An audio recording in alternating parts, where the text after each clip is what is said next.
paraphrase Daniel chapter 5, verse 26, Theresa May, God has numbered the days of your premiership and brought it to an end. You have been weighed on the scales and found wanting.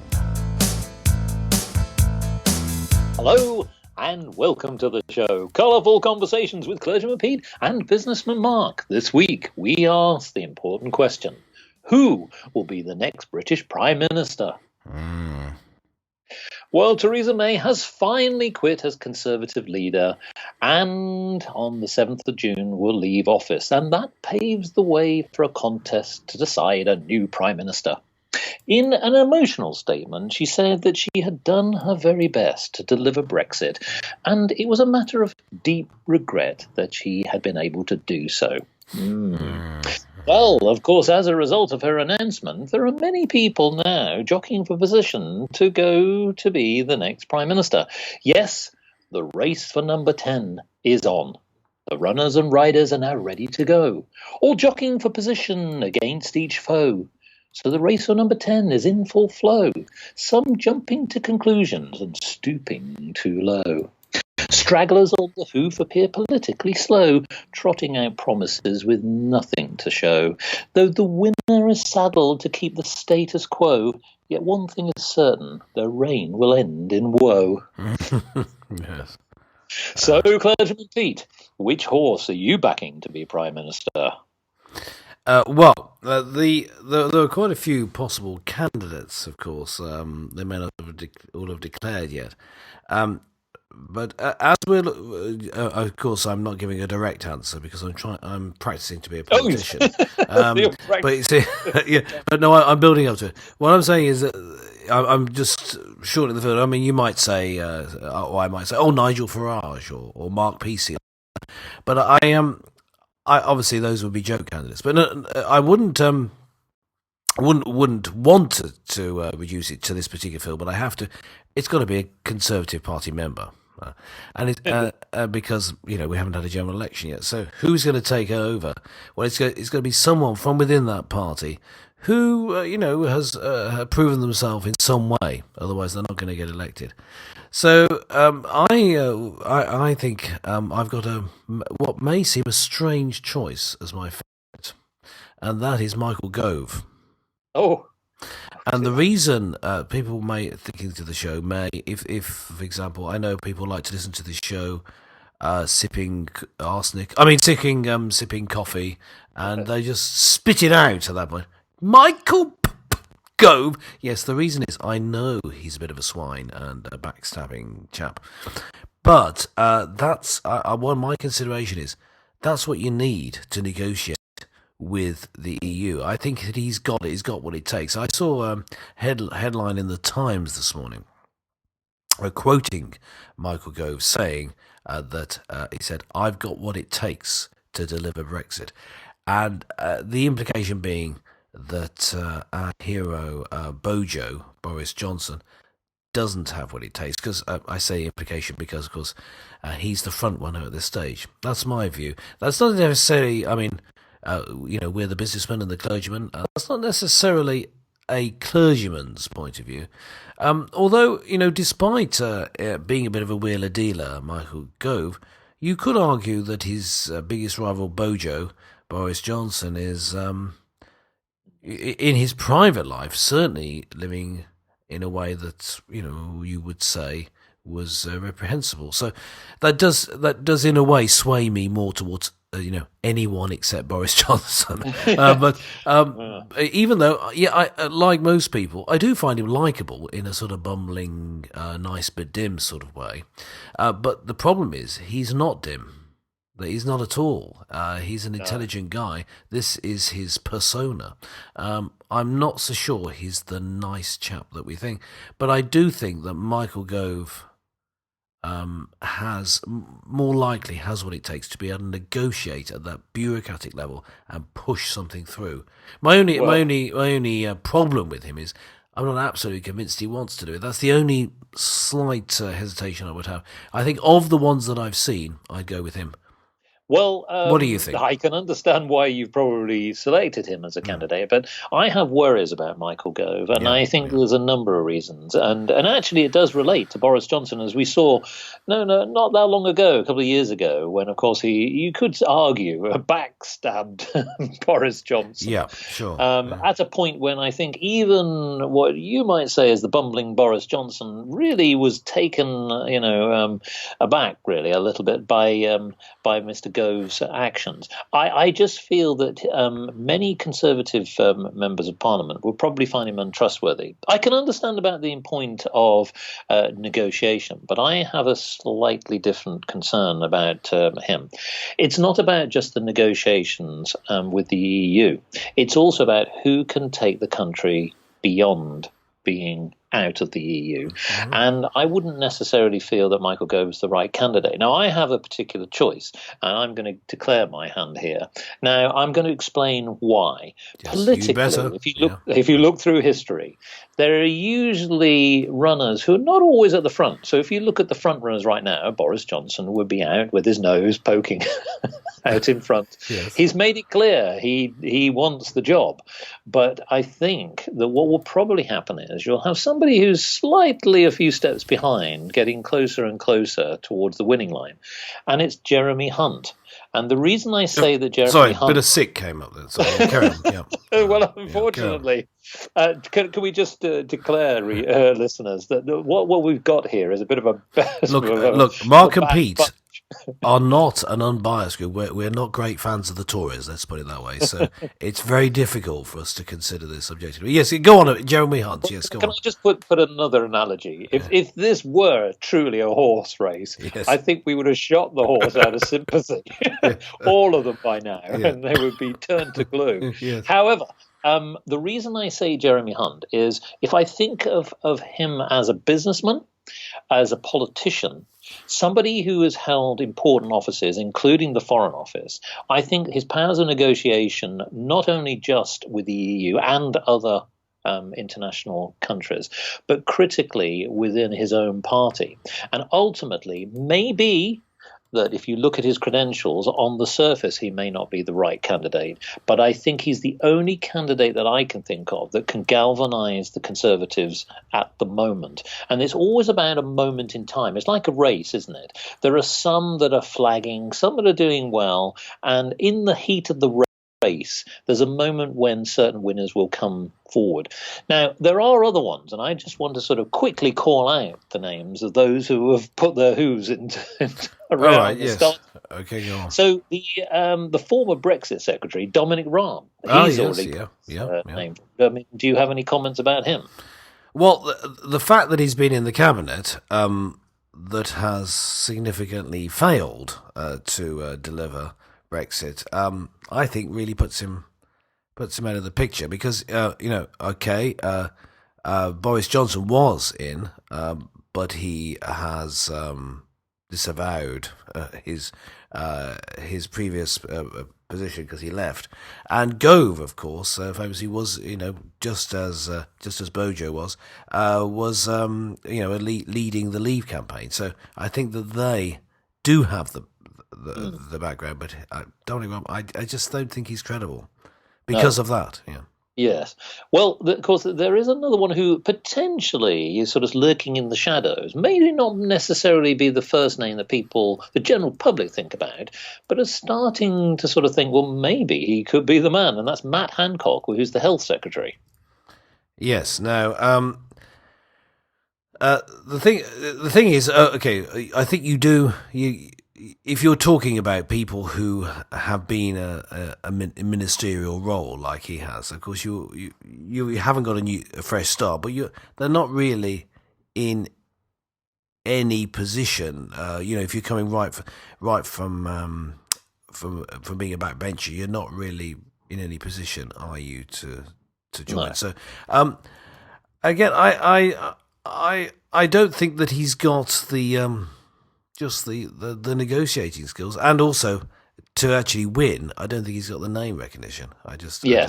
Well, we have somebody here now I'm going to mention who potentially could have actually been the leader in 2016, but for various reasons had to back out. partly because of some bad commentary against Theresa May herself, and that's Andrea Leadsom. Yes. Now, her timing and resignation was quite interesting, wasn't it? Because if we remember, folks, she resigned not that long ago, and you could argue that was the nail in the coffin for Theresa May. Now, she, as the former leader of the House of Commons, has recognition, has standing, and many MPs actually have been thinking, well, actually, maybe we should have backed her in the original leadership election back in 2016. Now, what do you think about Andrea? Well, here my views have changed on her. I mean, you can give your view in a minute, but what my view is that her withdrawing from the leadership campaign because of really unfair pressure on her. She made a comment about Theresa May being childless, not intending to specifically denigrate the fact that she was childless. She was just talking about being a mother who gave her particular insight. Well, of course it does. And yet she backed down because of that, the emotional pressure she couldn't take. This is why, just to reiterate what I think, this is why I say Gove. He won't give in to such pressure. And they'll throw anything at you. I don't think she has the strength to do it. Well, now I'm going to talk about a backbencher as she is today. It's another candidate, and that's Esther McVey. Now, she was, if everyone remembers, the Work and Pension Secretary. A lot of controversy over some of the decisions, or lack of decisions, you might argue. But she's declared that she would run. Now, do you think that she will get enough support? She's an outsider. Yeah, she is an outsider. And it's interesting that, I have a bit of an interest in her for the obvious reason that she wasn't she from Wirral West? Yes. Oh, yeah. So she, which is my area, folks. If you didn't know, that's where I live. But I think that I think she's a future possibility. She's younger than the rest, I believe. I don't know exact age, but she was actually MP for Tatton in Cheshire, but it's close to you. Yes. No. What I'm saying, yes. But I think she was in Wirral West, and then she. I think that's right. Anyway. Just it's in the back of my mind, folks. You can check it. I thought that that she was a Wirral West at River West and so left for some reason. But anyway, she didn't she resigned over the Brexit deal, didn't she? So she has credibility. The scandal over the whole work and pension policies really didn't go in her favour. No, so I think. Esther McVey, I could see she's got these skeletons in the closet. She's got some sort of credibility because she at least has taken a stand about Brexit, saying that she's even spoken out about leaving under WTO rules, which was what Theresa May in the end wouldn't do, despite saying it lots of time. So I think that she's got that in her favour. I think that had it been a few years down the line in her career, I think she would have a better chance. I just think that she's not doesn't have quite the credibility because she doesn't have quite the sense of maturity. Yes, I mean she seems capable, which is what it was a vote against Bojo was to say he seems incapable. That was what Gove was saying about him, not me. So I think it's fair enough to say that she does seem capable. It's just that I think in terms of credibility going forward, I just don't think she has the maturity. No. But I hadn't considered her until you brought her up. So I think that that's a possibility, particularly as there's within society today. There's a strong pressure to try and have a woman leader, because there haven't been so many in the past. So having a woman leader to replace a woman leader has something going for it. Well, Theresa May has said, she was the second female Prime Minister of the United Kingdom and not necessarily the last. And she could be right. After David, right. Second female leader after David Cameron, right? That's correct. Yes. Now, I'm going to mention one other candidate. Not many people may necessarily know this character. Yes. I do find him slightly amusing. Right, who are you And gonna, his name is Rory Stewart. oh, right. He's the International Development Secretary. Yes. Now, he was also the former prisons minister. And as if anyone knows about what's been Yes. going on in the prison service, yeah. a lot of things have been going wrong. Riots, Yeah. political issues, officers wanting to leave Now, the service. I just want to now- make a comment about Rory Stewart before anything Yes. else, and that is, I wouldn't normally say this, but it is rather extreme. He doesn't look well. No, he doesn't. But the thing, no. And, He and I was looks- trying to skate around this. He looks like a zombie. Well, Sorry, Rory. I mean, I don't want to be. I don't know whether something- it may be some sort of condition Yeah. that I don't know about, and I'm being extremely rude. But it just seems to me that he's been smoking Well, too much this- and staying up too late. his comment in his own words, and Yes. it's a quote here, based upon your description of him. This is his words: "I'm not about talk. I'm about action." Okay, yeah. So, I take it back. No, Rory, the fact that you look like a corpse doesn't matter. You're right. Yes, carry on. Yeah. Yeah. Well, I'm sorry. He just looks like some strange But no. But to be serious about it, Georgian it's political comical character. yes, There's it's not- something not right about it. exactly right. I mean, I think that it's not just a personal comment. Oh, he doesn't look very very good, and therefore I'm not interested. I mean, I associate with you, Mark, and you look terrible. So I mean, Well, that's reasonable, but that's yeah. only at best. yeah, but so it's not a personal comment in that sense. It's personal about him. The point is that if you don't look credible because you look as though there's something wrong with you, which puts people off voting. It's difficult for you to be a leader.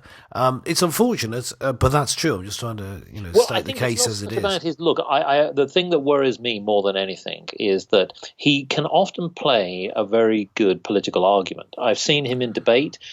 He argues very, very well. However, the thing that worries me is I don't think that some of his arguments, the basis of his arguments, are right. I think politically he's slightly out of touch. I think we saw that with the prison service. The prison service in the United Kingdom has been neglected in terms of resource, policies, and so on. And I think he had a golden opportunity to get it right. He didn't. And I think that we still have an issue with that area. And so for me, irrespective of looks, etc., because Theresa May, should we say? Well, you see, Theresa May looked terrible. And yes, yet really, I think that there were some things that she had done in previous governments where she had got things right. But really, my worry for him is he's probably not got enough political experience to be able to negotiate on an international level as well as domestic level. But I think I'm right in saying, no, I don't have the information in front of me, but didn't he vote Remain? Again, it's quite possible. I think that he did. I'm Yes. pretty confident about that. So I think that in that case, that rules him out in my view. Just so we can just to point that. Although once a Remain supporter, he said he accepted Brexit but wanted to reach out to Remain voters as well as to bring this country together again. That would be a disaster. So that's not the way to do it. Eliminating him. Yes. Okay. Because what needs to be done is the view of the people that we should leave you needs to be enacted. Then once that's over, we can bring people together again. You can't, you end up relitigating the whole referendum debate, which has been the issue going on. But haven't you missed out that guy? I haven't. Have you not finished yet? Oh, right. Sorry. I thought you'd finished. By no means. I thought you'd missed someone out there. Do carry time here, so I'm going to run through some of them that have also been tipped to run. Okay. There is someone I was thinking of, but I'll see who you say first. To be able to hopefully get their foot or hoof in the door at some point. So there's Sir Graham Brady, who's the backbencher, but of course, as we all know, is the long-standing chairman of the that's who I was thinking of. 1922 committee. Now, he is a strange chap. I mean, he has a certain Machiavellian look about him. Yes. Now, I know that the 1922 committee is quite powerful. We all realise that. I really do worry if he became Prime Minister, where on earth we would be heading. Now, my understanding was that he had resigned or was about to resign in order to run for it. Correct. So I think but I understand that he is doing it or has done it. Yes. That's my impression. So I think that the name recognition is a problem. Yes. Running a powerful committee is good, but that doesn't mean you've been in frontline politics. So again, I'd rule him out through through lack of the right sort of experience. You want someone to be able to get in there running already ready to perform. Well, now here's one that could actually come up and could get to the final too. It is. Some people think that he could do it, and that is Sajid Javid, the Home Secretary. This is an important role. I mean, there's a lot going on the domestic front, and many people are looking to politicians to get our own act together in this country, let alone obviously with Europe and anywhere else. Now, he obviously has had quite some time in the role, but he's had lots of criticism from various quarters, and including his own party. But some people do believe that actually he could be well placed. Now, I don't know what your thoughts about Sajid is. Well, I have to say, I've found him very unconvincing. I have to say, you were talking about other candidates, or possible candidates being able to hold their own. We were talking about their negotiating ability. Well, of course, I don't know what he's like behind closed doors, but just in interviews, he doesn't sound very convincing to me. No. I think he'd be just from the impression he gives, he'd be a bit of a walkover. Yes. Well, I'm just going to run through a couple of other names, not necessarily dwell on them, because I've got some thoughts about what the next leader needs to do. But Penny Mordaunt, the defence secretary, she's put a name in. Priti Patel, the backbencher, lots of controversy during Theresa May's reign. Liz Truss, the chief secretary to the Treasury. Yes, even Steve Baker, who's a backbencher, has put his hat in, and many, many, many, many others. I think Clergyman Pete, I think you were even trying to get in there. I think I saw your name. Obviously, yes. I yes. mean, now, the thing here is whoever actually wins, to the point of the start of the show, which is actually it's a bit of a poison chalice, isn't it? I mean, whoever really takes over, is it really going to make any difference? Whoever wins, whichever candidate is chosen at the end of the day, can they really make a difference? Are we really heading out now with a no deal?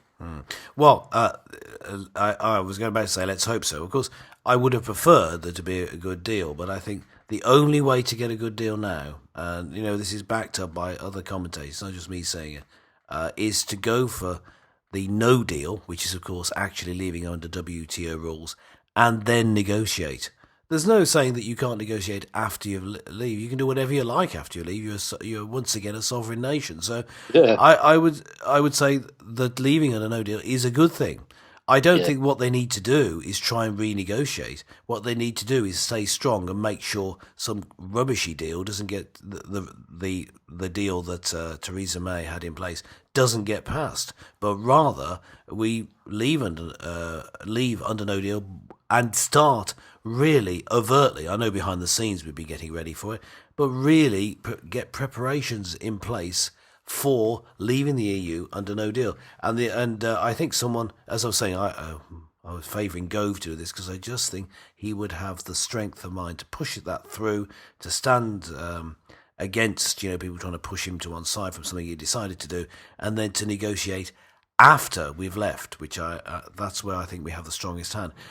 So that's why I favour him. But there were a couple of other people there, so that I thought would be okay. And actually, even Bojo, if he had the right team around him, I think Boris Johnson would be able to lead. But it's a question of who will serve under him. I think if he had some good, strong negotiators to work with, he could be effective as well. So I'm not as negative as I think I've heard you sound. Well, I think there's a possibility because we're going to go through a terrible time. There's going to be uncertainty. That's what I mean. Well, but I think we'll get through that. Yeah. The negotiation will have to be afterwards. I can't see another way of getting a good deal. Well, to that very point, and we're talking about who will be the next British Prime Minister, and I'm going to throw a slightly curveball at you, as they would say in America, which is, could that possibly be Jeremy Corbyn? And the reason I say that is, if the Conservative Party implodes, and there is the possibility that a general election might be called, and that could in itself mean that whoever we decide to have as a British Prime Minister after Theresa May, should it now be that we actually need a new government, and that is the way that we go forward? Maybe there's not enough time. Who knows? Maybe, just let me interject here, maybe it should be a new government formed by the Brexit Party. Well, knows? possibly. Nigel Farage, where are you? Well, listeners, look, the deadline for nomination is the week starting the 10th of June. Now, candidates will need at least 2 proposers. Yes, that's what they need, folks. And then there's a whole range of hustings around the world. This is effectively the world of the United Kingdom, which is like a postal ballot that the Conservative Party members will conduct. And this will result in an announcement before Parliament, before the rise of summer. Yes. So, folks, what do you think? Do you have a particular candidate in mind? Who do you favour to be the next Conservative leader? And, of course, the British Prime Minister. Why not log on to markandpete.com? Let us know your thoughts. Well, the race is on. Which horse is going to win? Or will it be yet another nag?